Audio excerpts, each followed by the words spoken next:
ዴፊኒሽን የበሽታው ምንነት ባሲለሪ ዲሰንትሪ ወይንም ሺገሎሲስ ይህ በሽታ ሽጌላ በሚባሉ የባክቴሪያ ዝርያዎች የሚከሰት የተቅማጥ በሽታ ነው። ይህ ባክቴሪያ የትልቁ አንጀታችንን ግድግዳ ላይ በመግባት እብጠትና ቁስል ይፈጥራል። ይህ ክስተት በአንድ ወይንም 2 ቀናት ውስጥ ተቅማጥ፣ ትኩሳትና የሆድ ቁርጠት ያስከትላል። እነዚህ ባክቴሪያዎች ከሰው ወደ ሰው ይተላለፋሉ። የተለያዩ የዚህ ባክቴሪያ ዝርያዎች አሉ። ለምሳሌ ሽጌላ ሶኔይ፣ ሽጌላ ፍሌክስኔሪ፣ ሽጌላ ዲሰንቴሪያይ እና ሽጌላ ቦይዲ። ሂስተሪ የበሽታው አመጣጥ ታሪክ በ480 ቢሲ የተቅማጥ በሽታ ግሪክን ሊያጠቁ ከበው የነበሩትን የፐርሺያ ወታደሮችን ጨርሷል። በ1779 ዓመተ ምህረት በፈረንሳይ ወደ 175,000 ሰዎችን ገድሏል። የተቅማጥ በሽታ በአሜሪካ የእርስ በርስ ጦርነት ወቅትም ከ1000 ሰዎች 10 ሰዎች በዚህ በሽታ ይሞቱ ነበር። በ1898 ዓመተ ምህረት ኪዮሺ ሺጋ የሚባል ጃፓናዊ የባክቴሪያዎች ተመራማሪ ዲሰንቴሪያይ የሚባለው ባክቴሪያ በሽታ ሊያመጣ እንደሚችል አረጋገጠ። ካምፔሎባክተር የሚባሉ ባክቴሪያዎች በሽታ አምጪ ባክቴሪያ መሆናቸው የታወቀው ከ1970 ዓመተ ምህረት በኋላ ነው። ኤፒዲሚዮሎጂ በሽታው ያለባቸው ሀገሮች በዓለም ላይ ከሚከሰቱት የዚህ በሽታዎች 99% የሚሆኑት እያደጉ ባሉ ሀገራት ውስጥ በህፃናት ላይ ይከሰታሉ። በ1999 ዓመተ ምህረት ይህ በሽታ በየዓመቱ 1.1 ሚሊዮን ሰዎችን ይገድላል። ከእነዚህ ውስጥ 61% ከ5 ዓመት በታች የሆኑ ህፃናት ናቸው። ይህ በሽታ በተጨናነቀ እና ንጽህና በጎደለው የመኖሪያ ሰፈር ይበልጥ ይሰራጫል።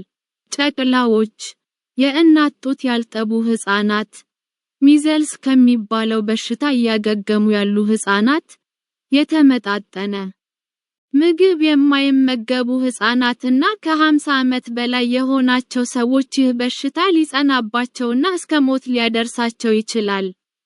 ሪስክ ፋክተርስ ለበሽታው ተጋላጭ የሆኑ ሰዎች ከ2 እስከ 4 ዓመት የዕድሜ ክልል ውስጥ ያሉ ህፃናት፣ የጋራና የተጨናነቀ መኖሪያ ቤት፣ ንጽህና የጎደላቸው አካባቢዎች፣ ከወንድ ጋር ግብረ ስጋ ግንኙነት የሚያደርጉ ወንዶች። ኮዘዝ የበሽታው መነሻ ምክንያት ሽጌላ ባሲሉስ የሚባለው ባክቴሪያ የተቅማጥ በሽታን ከሚያመጡ ጀርሞች አንዱ ነው። ሌሎች የተቅማጥ በሽታን የሚያመጡ ጀርሞች ለምሳሌ ፔራሳይት አሜባ እና ባክቴሪያ ኮላይ የርሲኒያ ናቸው። ይህ በሽታ የሚተላለፈው በተበከለ ሰገራ ንክኪ አማካኝነት ነው። ዝንቦች ይህንን ሰገራ ወደ ሰው ሊያስተላልፉ ይችላሉ። ሽንት ቤት ተጠቅመን እጃችንን በሳሙናና ውሃ በደንብ ካልታጠብን ይህንን በሽታ በቀላሉ ልናስተላልፍ ወይንም ሊይዘን ይችላል። በዚህ ባክቴሪያ የተበከሉ ምግቦችና መጠጦች ይህንን በሽታ ሊያስተላልፉ ይችላሉ። ሲምፕቶምስ የበሽታው ምልክቶች የተቅማጥ በሽታ ዋናው ምልክት ተደጋጋሚ ተቅማጥ ነው። ይህ ተቅማጥ ደም እና ንፍጥ መሰል ነገር የተቀላቀለበት ሊሆን ይችላል። የዚህ በሽታ ሌሎች ምልክቶች የሚከተሉት ናቸው።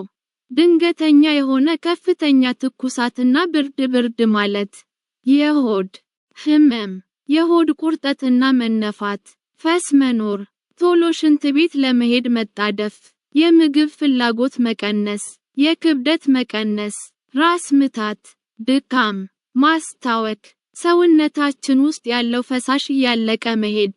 የዚህ በሽታ ምልክቶች መታየት የሚጀምሩት ከ2 እስከ 10 ቀናት ውስጥ ነው።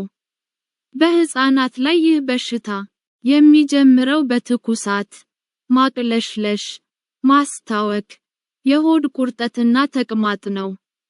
ተቅማጡ በየሰዓቱ አንዴ ሊከሰት ይችላል። በተጨማሪም ብዙ ማስታወክ ሊከሰት ይችላል። ይህ ማለት በህፃኑ ውስጥ ያለው ፈሳሽ በከፍተኛ ደረጃ እያለቀ ይሄዳል ማለት ነው። ይህ ደግሞ ሾክና እስከ ሞት ሊያደርስ ይችላል። በሰውነታችን ውስጥ በቂ ፈሳሽ ያለመኖር ምልክቶች የሚከተሉት ናቸው።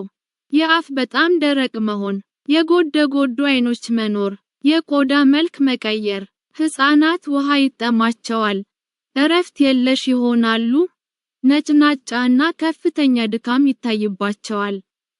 ሕፃናት እንባና ሽንት ማውጣት ሊያቅታቸው ይችላል።